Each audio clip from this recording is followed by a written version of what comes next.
দেশ জুড়ে আইন শৃঙ্খলা পরিস্থিতির অবনতির প্রতিবাদে এবং অন্তর্বর্তী সরকারের নির্লিপ্ততার বিরুদ্ধে নেত্রকোনায় বিক্ষোভ মিছিল ও সমাবেশ করেছে বাংলাদেশ জাতীয়তাবাদী যুবদল জেলা শাখা।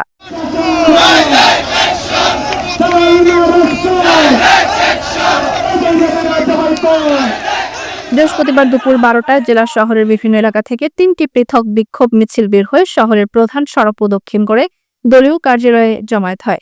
জেলা যুবদলের সাবেক সাধারণ সম্পাদক শাহাবুদ্দিন রিপনের নেতৃত্বে সরকারি কলেজ এলাকা থেকে একটি মিছিল শুরু হয়।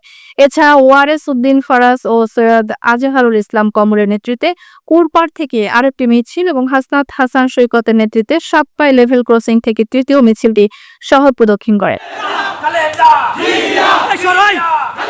মিছিল শেষে জেলা প্রেস ক্লাবের সামনে সংক্ষিপ্ত সমাবেশ অনুষ্ঠিত হয়।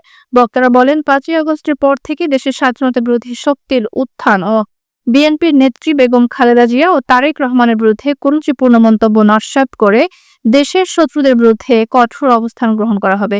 তারা আরো বলেন, আইন শৃঙ্খলা পরিস্থিতির অবনতির কারণে সাধারণ মানুষ নিরাপত্তাহীনতায় ভুগছে, অথচ অন্তর্বর্তী সরকার বিষয়গুলোতে নির্লিপ্ত রয়েছে, যা গভীর উদ্বেগের বিষয়।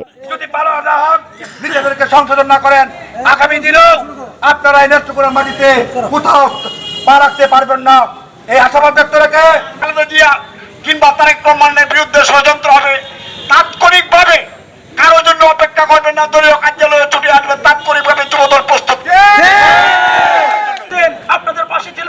বিচ্ছিন্ন নয়, এই বিক্ষোভগুলো দেশের সাধারণ মানুষের নিরাপত্তা ও স্বাধিকার নিশ্চিত করতে প্রত্যাশার এক অংশ বলে দাবি করে জেলা যুবদল।